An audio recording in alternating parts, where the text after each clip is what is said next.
భగవద్బాంధవులకు శుభోదయం. ఈ రోజు నుండి మనము శ్రీమద్ రామాయణం శ్లోకం రూపంలో వినబడుచున్నాం.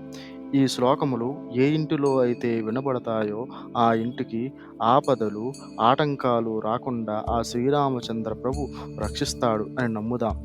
అలానే ఈ శ్లోకములు మీ ఇంట రోజు రావాలి అంటే మన ఛానల్ని సబ్స్క్రైబ్ చేసుకోండి. ధన్యవాదాలు. శుక్లాంబరధరం విష్ణుం శశివర్ణం చతుర్భుజం ప్రసన్నవదనం ధ్యాయేత్ సర్వవిఘ్నోపశాంతయే. వాగీషాద్యాస్సు మనసః సర్వార్థానాముపక్రమే. యన్నత్వా కృతకృత్యాస్యుస్తన్నమామి గజాననం. దోర్భిర్యుక్తా చతుర్భిः స్ఫటికమణిమయీమక్షమాలాం దధానా. హస్తేనైకేన పద్మం సితమపి చ శుకం పుస్తకం చాపరేణ. భాసా కుందేందుశంఖస్ఫటికమణినిభా భాసమానా సమానా. सा मे वाग्देवतेयम् निवसतु वदने सर्वदा सुप्रसन्ना. गुरुर्ब्रह्मा गुरुर्विष्णुर्गुरुर्देवो महेश्वरः. गुरुः साक्षात् परम् ब्रह्म तस्मै श्रीगुरवे नमः. कूजन्तम् राम रामेति मधुरम् मधुराक्षरम्. आरुह्य कविताशाखाम् वन्दे वाल्मीकिकोकिलम्. वाल्मीकेर्मुनिसिंहस्य कवितावनचारिणः. शृण्वन् रामकथानादम् को न याति पराम् गतिम्. यः पिबन् सततम् रामचरितामृतसागरम्. अतृप्तस्तम् मुनिम् वन्दे प्राचेतसमकल्मषम्. गोष्पदीकृतवाराशिम् मशकीकृतराक्षसम्. रामायणमहामाला रत्नम् वन्दे नीलात्मजम्. अञ्जनानन्दनम् वीरम् जानकीशोकनाशनम्. कपीशमक्षहन्तारम् वन्दे लङ्काभयङ्करम्. उल्लङ्घ्य सिन्धोः सलिलम् सलीलम् यः शोकवह्निम् जनकात्मजायाः. आदाय तेनैव ददाह लङ्काम् नमामि तम् प्राञ्जलिराञ्जनेयम्. आञ्जनेयमतिपाटलाननम् काञ्चनाद्रिकमनीय विग्रहम्. पारिजाततरुमूलवासिनम् भावयामि पवमाननन्दनम्. यत्र यत्र रघुनाथकीर्तनम् तत्र तत्र कृतमस्तकाञ्जलिम्. बाष्पवारि परिपूर्णलोचनम् मारुतिम् नमत राक्षसान्तकम्.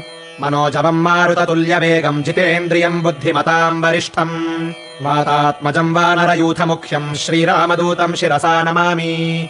यः कर्णाञ्जलिसम्पुटैरहरः सम्यक् पिबत्यादरात्. वाल्मीकेर्वदनारविन्दगलितम् रामायणाख्यम् मधु. जन्मव्याधिजरा विपत्तिमरणैरत्यन्तसोपद्रवम्. संसारम् स विहाय गच्छति पुमान् विष्णोः पदम् शाश्वतम्. तदुपगतसमाससन्धियोगम् सममधुरोपनतार्थवाक्यबद्धम्. रघुवरचरितम् मुनिप्रणीतम् दशशिरसश्च वधम् निशामयध्वम्. वाल्मीकिगिरिसम्भूता रामसागरगामिनी.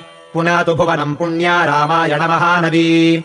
श्लोकसारसमाकीर्णम् सर्गकल्लोलसङ्कुलम्. काण्डग्राहमहामीनम् वन्दे रामायणार्णवम्. वेदवेद्ये परे पुंसि जाते दशरथात्मजे. वेदः प्राचेदसादासीत् साक्षाद् रामायणात्मना.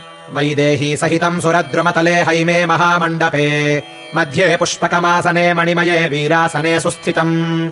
अग्रे वाचयति प्रभञ्जनसुते तत्त्वम् मुनिभ्यः परम्. व्याख्यान्तम् भरतादिभिः परिवृतम् रामम् भजे श्यामलम्. वामे भूमिसुता पुरश्च हनुमान् पश्चात् सुमित्रासुतः. शत्रुघ्नो भरतश्च पार्श्वदलयोर्वायुवादिकोणेषु च. सुग्रीवश्च विभीषणश्च युवराट् तारासुतो जाम्बवान्. मध्ये नीलसरोजकोमलरुचिम् रामम् भजे श्यामलम्.